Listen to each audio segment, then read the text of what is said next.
Well, hello there. Good morning. How is the new year coming along? Welcome to Your World. My name is Zainab Ismail. Now today, we want to talk about conservation of wild, terrestrial and marine species and how communities can help in the conservation efforts. Well, in fact, the first National Wildlife Census report that was published in August of 2021 was rather worrying. For instance, as many as 5 wildlife species are critically endangered, which also reveals that monitored freshwater populations are also the hardest hit, with an alarming decline of about 83% in the last 50 years. Now, that is more than any other species groups. And against this backdrop is a climate change crisis that has worsened that situation. Well, to have this conversation with me in studio, I am joined by Samson Lenjir, who is the Elephant Program Coordinator at WWF Kenya. Thank you so much. A very good morning to you. Thank you. And also Kiundu Waweru, who is the Project Manager, that is the East African Media Coverage of Wildlife and Conservation at Internews Earth Journalism Network. A very good morning. Thank you. And karibu sana. I'll begin with you, Samson. I think this report was also a part of the collaboration by WWF Kenya, that is the Worldwide Fund. Maybe World Wildlife Fund. Just give us a sense of where we are when we're talking about the state of wildlife in our country. Well, thank you so much, Ismail, and good morning again. When we are talking about connect, we are talking about conserving natural capital and enhancing collaborative management of transboundary resources. We are talking about one of the most richest landscapes or sub-landscapes in this continent, and that is the East African landscape. So when we are talking about the natural capital, we are talking about just not about tourism and wildlife. We are talking about a holistic approach in terms of natural resources. And this region is well endured on natural resources. For instance, when we are talking about the Serengeti Mara ecosystem, which is an iconic transboundary ecosystem, actually WWF actually is managing what we call today SOCNOT. That is a southern Kenya, northern Tanzania. And this implies that this is an area where we have the iconic species of animals within very critically managed resources or natural resources. So we find the Mara Serengeti ecosystem in this region. We find the Amboseli Kilimanjaro. We find the two Safos, the west and the east, and Mukomasi on the other side, and down to the Shimbas. So when we talk about this region, we are talking about an economy of about 10% of the GDP of Kenya and Tanzania. And we are talking about close to about $1.1 billion. So this is a very important area, but there are quite a number of threats when we look at this. The report, which was done in collaboration and support of WWF and Traffic and other partners, IUCN included, they came up with a very holistic and very comprehensive report. And again, probably in this show this morning, we are going again to probably enlighten our viewers to see the importance of actually Kenya and Tanzania conserving this very endangered landscape, where we find again the most endangered species, as you introduced in your opening remarks.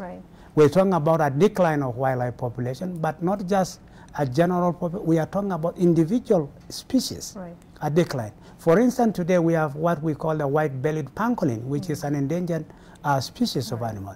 And if we are not careful, then we might lose our species because we are talking about habitats. So when I talk about natural capital, I'm not just talking about tourism. Tourism is just a very small percent of the entire thing. So we're talking about cultural services, which include tourism and livelihoods sometimes, which account to, according to that report, 1.1 billion US dollars. But we are talking about, again, regulating services, which include the water flows, the soils, the habitats, where this wildlife actually live. we are talking about an estimate of about $5.92 billion US dollars. Then we talk about the carbon storage in this particular region. And when we talk about that, we are talking about another 1.1 billion US dollars. But more importantly, the last one is professional services, where now we have livelihoods in terms of livestock. Because this belt, when I talk about the Serengeti-Mara ecosystem along the international border between Kenya and Tanzania, because we are talking again about transboundary resources.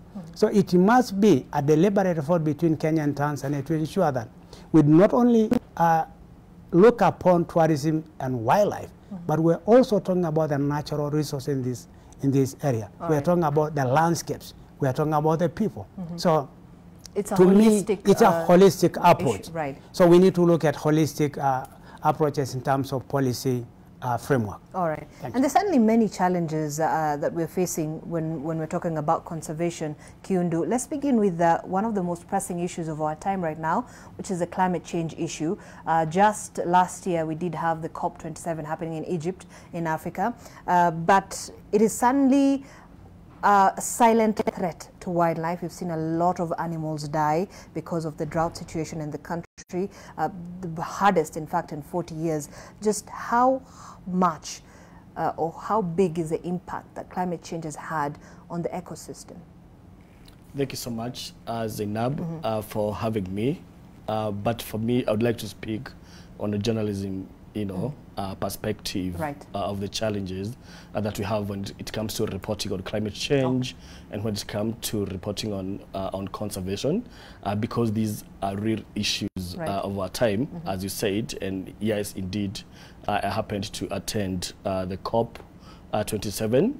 If I could give a background of Internews, another journalism network, we are a media development organization where we work with media all over the world to help improve their capacity to be able to tell stories, especially the untold stories of health, humanitarian issues, climate change, and environment. And as you said, I lead the East African project that focuses on Kenya, Uganda, Tanzania, and Rwanda, just to train journalists to be able to tell these stories. So for me, what I can speak about is, it's a challenge that we're living on, illegal wildlife trade, climate change, but this is not given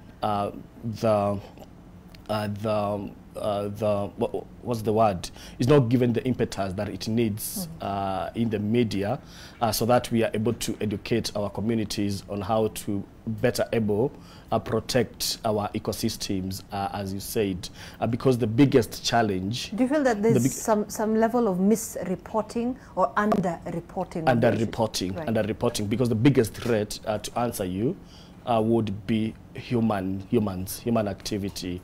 That's the biggest threat to climate change. When we do a lot of deforestation, when we burn fossil, when we pollute the environment, this causes climate change and also habitat loss, because you find that people are increasingly, like the pastoral communities, increasingly living closer to animals.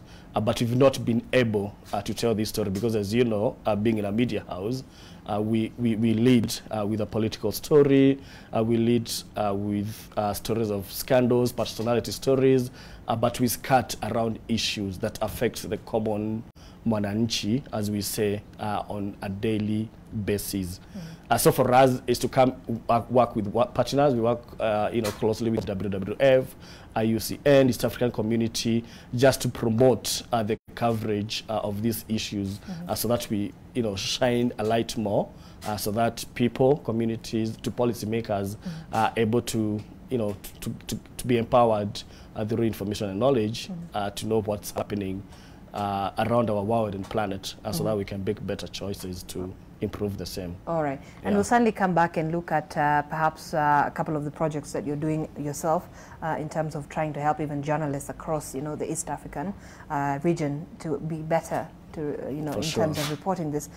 Samson, let me just get back to you, still back on the issue of climate change and how this continues to, be a silent threat to wildlife and marine species as well.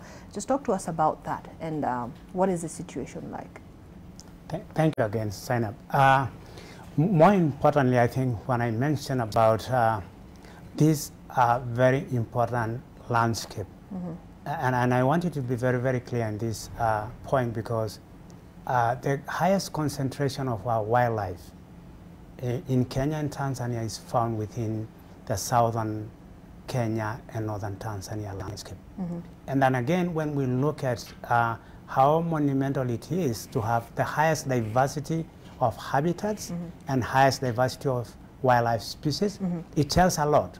So it should focus on government on how better can we maybe manage these resources very well. But coming to your question, and before I forget again, probably you'll have a chance to look at a WWF documentary on Safer Generation. It will encapsulate the entire program on this drought, which really focus on how this is happening. But more importantly, in terms of climate change, as my colleague has just said, if you look at first of all that borderline, we're talking about devastating habitat loss.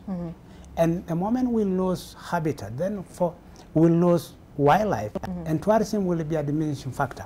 So now we'll be even going to a situation of deforestation and desertification. So for how long are we going to do this? Unless we bring communities into the space so that all of us, government, the national government, the county government, the local community conservancies can come into play so that they can realize the importance of not cutting trees or deforesting parts of the habitat. And I want to give you an example today. The Masai Mara National Reserve is about 1,510 square kilometers. That is the protected area. But the Maasais themselves have given about 1,402 square kilometers, forming about 21 conservancies. That in itself, again, will reverse the issues of climate change, because there is habitat cover. And that, again, we are not just doing tourism, but we are also doing management of the negatives of climate change. Go to the Amboseli today. Amboseli National Park is just 392 square kilometers. Yet the major conservancies, which are 22, form about 500 square kilometers. So that tells you that if only government levers can be a little bit more encouraged on community conservancies and communities themselves, then we can again do much to reverse. But if we don't, then land demarcation is one great factor. And my colleague said about the issues of human-wildlife conflicts. And in fact, I was coming back to that before we get back to some of the issues that have been raised on the issue of conservancies in the country. I mean, when we're looking at the biggest impact of climate change is certainly the human-wildlife conflict. Just recently in December, we saw that 2 elephants were actually killed in Kajiado County. One was pregnant, and this was because it was a retaliatory killing because they had encroached into, human population settlement. But do you feel that this whole issue has not been given the impetus by, government agencies? What could be the problem here? What's the missing link? First of all, when you talk about policy orientation in this country, and I want to make it very, very clear, when the wildlife sector or the Department of Wildlife is trying to conserve wildlife, maybe the Ministry of Land has the mandate constitutionally to demarcate land so that individual holding can be upheld.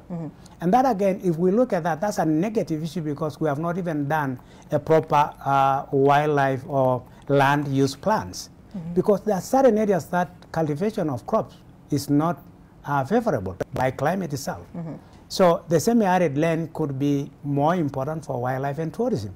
So going to the Kajiado issue, first of all, the wildlife corridors are diminishing by day. But if we encourage them to form conservancies, then we'll connect one habitat to another. I want to give you an example. The Mara Serengeti today, there's elephant population moving from the Mara Serengeti ecosystem to the Loitas forest, which is a tropical rainforest.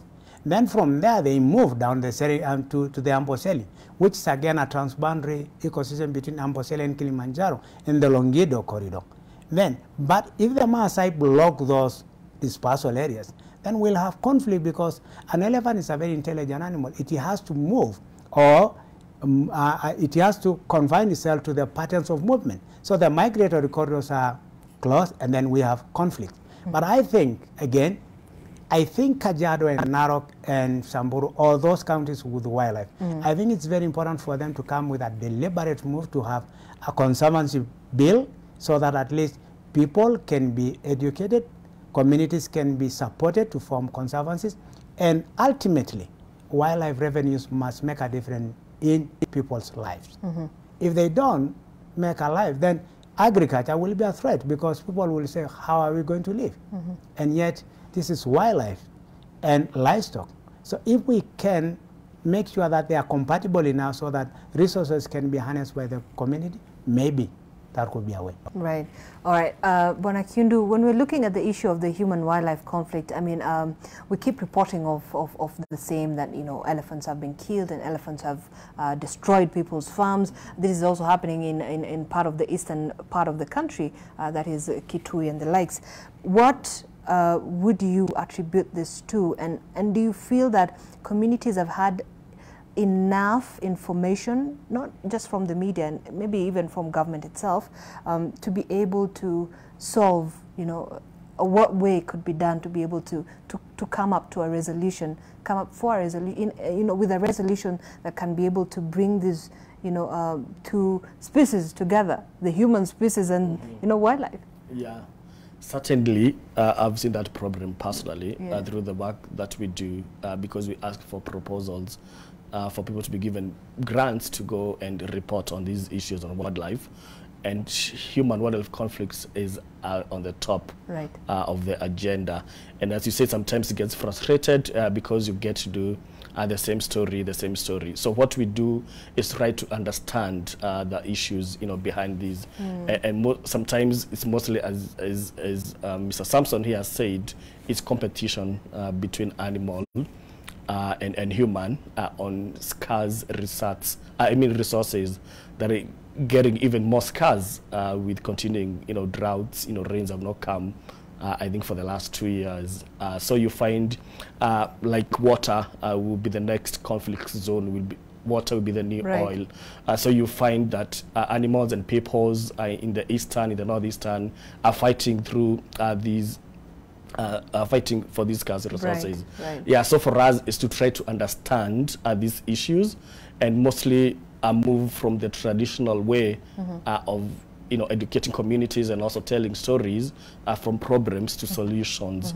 So because you'll find there are, you know, pockets of communities that have really come up with solutions to be able to live with the wildlife. So we try to focus more on the solutions, because up to this point, because up to this point, most of the main stories that make it to the headlines include the problem, which is this has happened. Which is very unfortunate. You know, people have been killed, the animals have died. So then when we're talking about solutions, just give us a clear picture of what we mean by, you know, this are perhaps some of the solutions that have worked, and this is what perhaps the community needs to know moving forward. Yeah, it's just unfortunate the way media is in Kenya and East Africa and all over the world. When it bleeds, it leads. But believe there is a lot that is being done there, and you find a lot of environment and conservation stories that makes it to the headlines. Is disaster. Is disaster-led, but there are a lot of great things that are being done, and I think Mr. Sampson can talk a lot to this. You know, like you know, beekeeping, you know, electric fences to keep, like, you know, lions away. Also giving communities new livelihoods. You know, like I've been to the Rwenzori Mountains, I've been to the Queen Elizabeth National Park, I've been to Laikipia, and see one of the solutions are like the community conservancies, you know, themselves, to try, and even Masai Mara, to try and make communities be able to earn from taking care of the animals, to understand the intrinsic value of animals, you know, rather than you know, like we're gonna chop off, you know, its ivory, you know, and make money out of it. I think there are a lot of solutions that have been seen to work, but unfortunately that will never make into headlines. And for us, we do hope the kind of training we do, the kind of mentorship we do, will, you know, shine more light on these. Yeah, right. but there are solutions there. And more challenges as well, certainly, Samson. Yeah. Let's take a very quick breath here on Your World. We will be back in a short while. Stay with us. The hashtag to use, as always, is Your World and TV. Talk to us. We'll be back in a short while.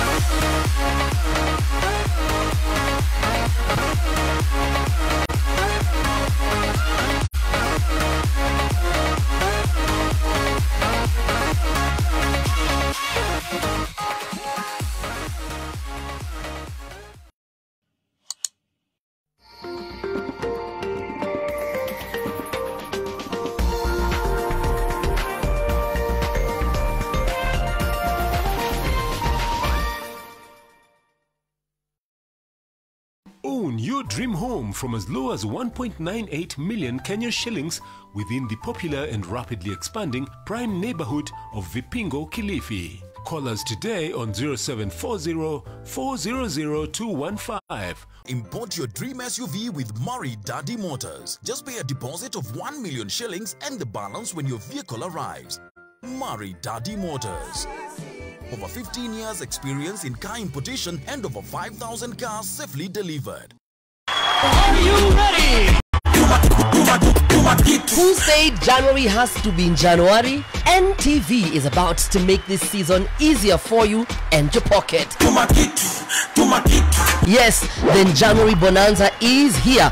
We are offering you great shopping deals, big discounts and back to school offers. Just walk over to the National Archives from the 19th to the 21st of January and enjoy crazy January offers all day. MTV Entertainment is gonna be rocking the stage as you get to shop and buy from the biggest shopping deals ever. It's a January Bonanza for you and your pocket.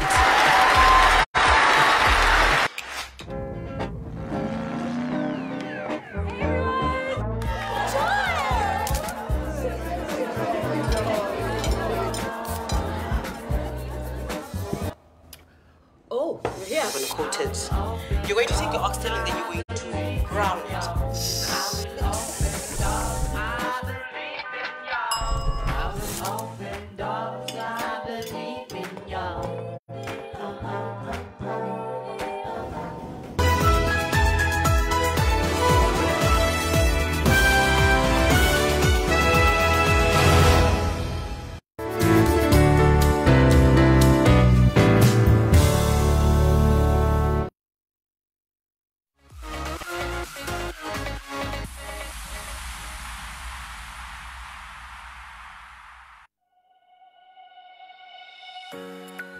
All right, thank you so much for staying with us. You're watching Your World, and today it's all about conservation. And I am not alone in studio. I am with Samson Lenjir, who's the Elephant Program Coordinator at World Wildlife Fund Kenya, as well as Kiundu Waweru, who's the Project Manager at East African Media Coverage of Wildlife and Conservation, that is at the Internews Earth Journalism Network. Thank you, gentlemen, for staying with us. Let me continue with Samson, and this is still picking up from where we left off on the issue of community conservancies in Kenya. It is argued that the impact of it has not been felt, you know, by communities in those specific parts of the country. Do you agree with those sentiments?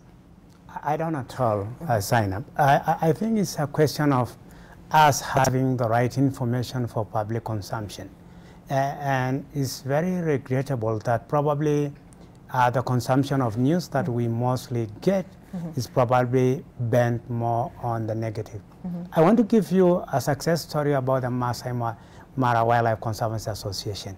I earlier alluded that the acreage of the Mara National Reserve, again, which is a protected area, is 1510 square kilometers. But the Maasai themselves have set aside almost an equivalent acreage of that land, which is about 1,402 square kilometers. So it's like half-half. So today, when we combine the protected area, which is a core area, and the Maasai Community Conservancy is about 3,000 square kilometers.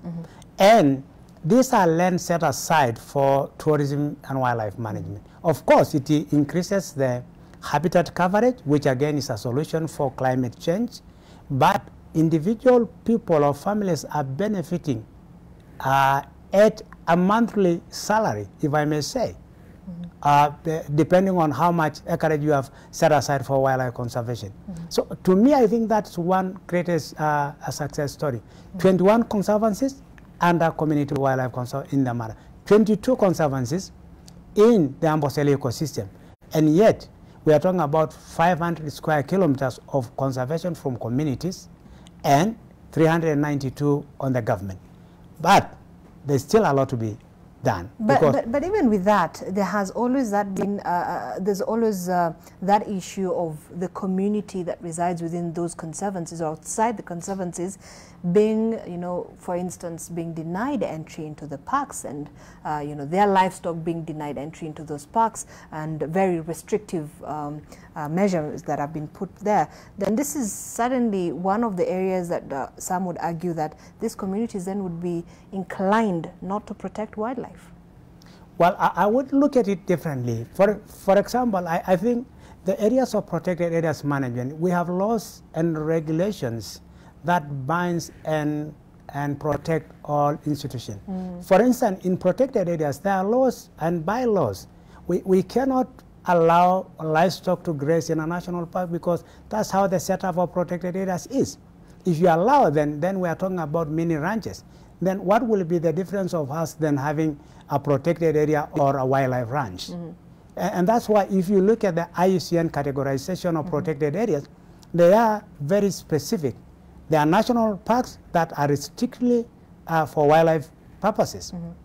We have places like the Ngorongoro Conservation Area Authority, which is again has its own purpose. So I think we should also tell the public to understand that protected areas have a function to play.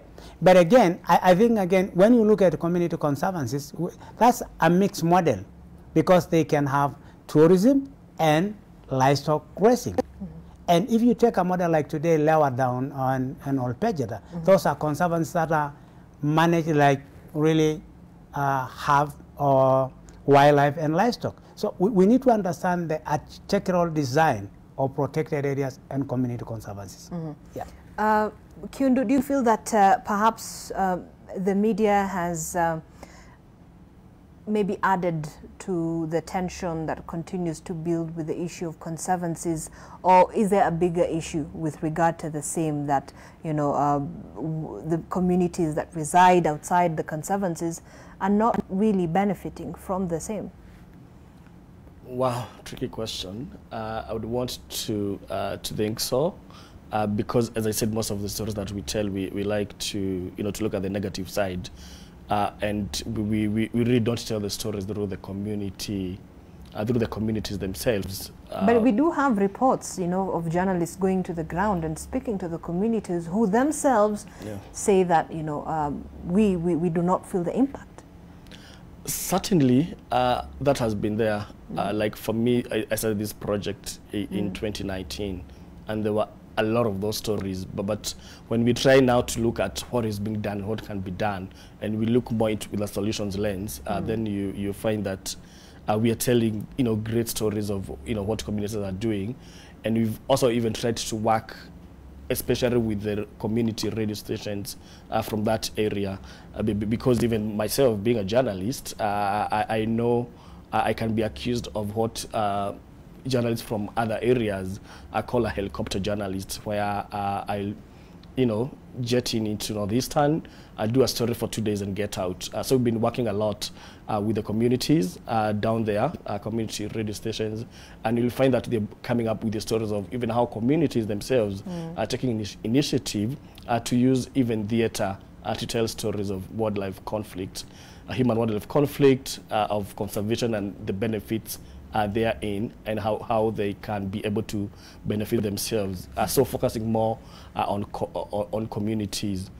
Probably there are those issues that maybe you know, above my pay grade, right. you know, to talk about right. of communities not benefiting, okay. but having worked closely right. because I've been privileged to be able to work with all the partners, especially through the Connect project, right. and I've been able to see you know, great work, you know, that is being done. Okay. Yeah, like I wish we could have, you know, like the dramas that have been broadcast from that area right. through the radio stations, and then they do like community forums, and they invite the community to air those dramas so that people are able to see how others in the same communities, you know, have agreed to work to conserve their environments. All right. But the elephant in the room here, so to speak, again, is what we're going through, you know, climate change, like I said. Which is if we don't look at these, why, you know, resources are scarce, and why, you know, there are these conflicts. And what can be done. And what can be done. Right. I think that should more of a focus. We'll continue running in circles. We continue running in circles, and maybe I can say this, we're actually even looking to do like a big forum where we bring the media and the conservationists in one room and community conservancies to talk about these issues as one group, because you find that the media does their stories, their own silos. You find there are people who are really against the community conservation model. You know, for instance, there are those people who also believe that conservation is so wide, and this has been a delicate issue. It is certainly a sensitive matter. Yeah, a sensitive matter. And we hope, you know, perhaps we can even have a separate show to just have a discussion on this particular issue, which is quite quite emotive, I must say, for many people. Let's just move on a little bit to another big issue, and it is becoming a growing trend. This is the issue of the illicit trade in bushmeat and its commercialization at this point. In May of 2022, at least 88 kilos of bushmeat was confiscated between Tsavo East and Tsavo West in Kenya. Are you concerned with what is happening and the rise of poaching for bushmeat in the region, not just in Kenya, but Tanzania? You also have Uganda, you have Rwanda as well. You know, that belt. Are you concerned from, you know, World Wildlife Fund's perspective? Certainly we are, and we have a program actually that spearheads the issues of illegal wildlife trade actually. And we have a program in the Amboseli ecosystem that covers the Amboseli Chilo and the two Tsavos. And yes, a lot of community sensitization and a lot of community engagement has been done to ensure that at least we do not just allow subsistence use of wildlife, because that's already poaching. Right. And how better can we use this wildlife to benefit the communities? And I think today in Taita County, we have quite a number of ranches which used to be livestock ranches that are turned now into community conservancies. And that now tells us there is a brighter future, because now wildlife can be conserved through tourism and wildlife, so that we may have community conservancies other than livestock ranches. So yes, but more importantly, I think we should look at the policy framework between the two nations, so that at least we can read from the East African community a lens, so that when these policies are made, at least there is harmonization of these policies, so that when somebody does something wrong on the other side of the border, he or she should not come on the other side and be protected. So if we can have a common ground to ensure that to the two agencies or the many agencies that look at wildlife conservation in both countries can work together very closely, I think yes. But WWF has been very supportive within the entire belt, actually, to ensure that communities. And maybe I'll come back to you and also just tell me some of the efforts the WWF is, you know, helping as a stakeholder in this to be able to curb the issue of the illicit, you know, illegal wildlife trade in this region. Kyundo, maybe just also give us a perspective from, you know, the media. We've covered this a couple of times. Maybe not gotten much deeper into really. You know, investigating, you know, the issues around the, you know, illegal wildlife trade. Give us an idea of how the situation looks like from, you know, your own research and work from, you know, the Earth Journalism Network. learned onto that about bushmeat. Certainly, we've done like 2 webinars on the same. With COVID-19, we were doing a lot of online things. And I remember in the first webinar we did in 2020, we had, the directors of wildlife, like our Kenya Wildlife Service, in all these East African regions, and they were speaking about how there was a spike during COVID-19, which has not actually gone down because communities now lost tourism income, and now they moved to sustain themselves through eating bushmeat and also maybe selling for subsistence. And I think there was also a study that was done by WWF that was highlighted in one of the bushmeat webinars that we're actually calling it Bushmeat, the story of bushmeat. We did it earlier this year, a couple of months back. And there were some statistics that were worrying, looking at Kenya, Tanzania, and Uganda, and you find that in these countries, over 7 in 10 people have consumed bushmeat at one point or the other. And then there's a bigger story then of even how this is related to diseases, and viruses like, SARS, coronaviruses, even talking about COVID-19, originated from an animal. And scientists are telling us it's gonna be worse, the diseases of the future, if we don't change our relationship with animals. Yeah, so that's a big issue, certainly, that we're looking at, and that we're trying to empower the reporters to be able to tell that story better. I think related to bushmeat, as you said, is illegal wildlife trade, which is also, a big issue across East Africa. And to answer you, the biggest challenge is how to tell this story, because I think even for the authorities, it's a headache because of the nature, because you find that it has like stages, from the grounds person who does, the actual killing. It's like a chain. They have the person who did the actual killing, the transporters. It's a syndicate. So it's a syndicate, and it's organized crime. Actually, UN puts it as, I think, number 3 or 4 after human and drugs trafficking. It comes at number 3. Really on top there, but very difficult to investigate because of the nature of what we call the kingpin. And when they get arrested, there are several stories that have been told of when they get arrested, then let go for lack of evidence. So it's a difficult story to tell. And in another webinar, also prosecutors who also have come together, the East African community prosecutors have come together to share knowledge, to share resources, and also best practices on how to prosecute wildlife crime. And they educated themselves around this, and now they are talking about actually even following the money, because you never, reach the big masterminds. Yeah. So how about you follow the money that you think has been acquired illegally, and assets, so money laundering. So we're trying to show the journalists many avenues of telling this story, and also connecting them to all these players out there. But definitely, it's a difficult story to tell. The other way to tell it is through collaborations.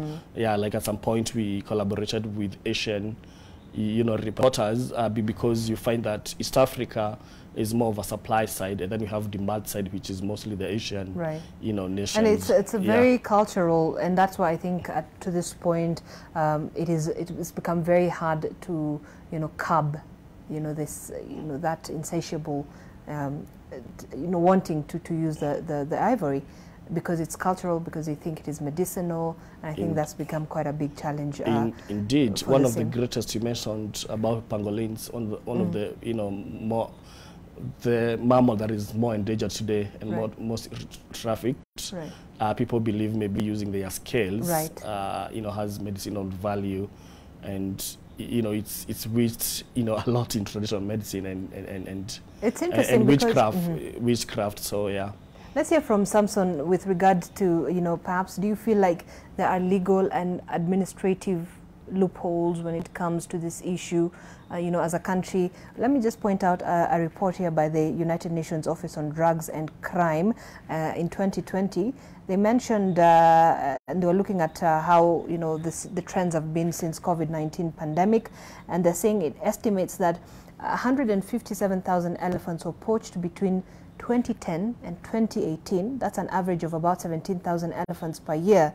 The data suggested a declining trend in poaching since 2011, but rising again slightly in 2017 and 2018. While elephant numbers are growing in Tanzania, Uganda and Kenya, there's a worrying decline in critically endangered forest elephants in another part of Africa, which is Central and West Africa, because loss of habitat and poaching. But from WWF's perspective, are you worried about the trends when it comes to illegal wildlife trade, and are there a loophole in terms of administrative and legal policy? Yeah, for sure. As a supportive organization to the government agencies to execute their mandates to ensure that the conservation of our habitat and our wildlife is done. Yes, we have seen quite a number of increased poaching, especially during COVID-19. Actually, in the Savos, there's been an increase in that. But again, you look at the population of people, or the people who inhabit those lands are quite different, because you are talking about an increase in the Savos, but there's no wildlife poaching in the Ma-dominated or the pastoral-dominated areas, because the Amboseli and the Mara do not, except for a little bit of illegal wildlife poaching in terms of the elephants. Right. Particularly on retaliatory measures. Right. But I think it's again the issue of policy. How do we ensure that our courts understand? In fact, the other day we had... But we have very strict policies when it comes to the same. Well, we do, but I don't know whether the same is done in terms of implementation. And that's another dimension that we should look at. Right. Because the other day I was in a forum of judges and magistrates, and they don't even understand why charcoal burning is a threat to habitats until you show them that when you burn charcoal, then you are losing a catchment area, and you are losing water, and you are losing that, and it will result into climate change. So I think all agencies should work together for the good of the country. All right, and as we wind up, let me get your last word on this, then I'll get to Kyundu. I mean, when you're talking about collaboration with other countries as well, as a region, what needs to be done? Very quickly, what needs to be done in order for us to be able to protect and conserve our environment? And we're talking about, our wildlife and marine species. I think the East African bloc should look at very critically and establish a deliberate arm to look at the harmonization of their laws and regulations, so that we don't conflict. We should work in harmony to ensure that we have the bigger picture of conserving the iconic species of wildlife in this region. Right. Thank you so much. Kyundu, you get the last word. Moving forward, what needs to be done, at least from the media's perspective on your end? Yeah, thank you so much for this. I would like to quote a popular broadcaster, David Attenborough. He says that conservation is a communication issue. So for me, it's a call to our colleagues for the state not to wait until a disaster happens, not to wait until floods happen to be able to tell this story. We need to understand that climate change is about us. We need to understand the way we live with animals, the way we, the activities that we do in our environment have a far-reaching effect on all of us. And as we said about collaborations, when it comes to matters like climate change, it knows no borders, it knows no class. And we, COVID-19, which originated from an animal, has taught us this, that we really need to work together. And also to our colleagues who tell stories on environment, tell stories on health, we need to focus now on One Health, to tell the stories of animals, planet, and human health as one.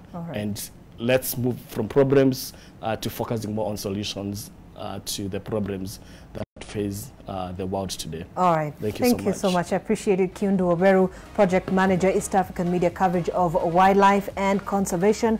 That's at Internews Earth Journalism Network. And also Samson Lenjir was the Elephant Program Coordinator, World Wildlife Fund Kenya. I even forgot to ask you about the state of, the elephant itself. There's a lot of effort that is, going towards helping conserve the elephant population. But thank you so much, gentlemen, for coming in this morning. We hope to have more conversations on the same. This is Your World. My name is Zainab Ismail. Have yourself a good morning and great day.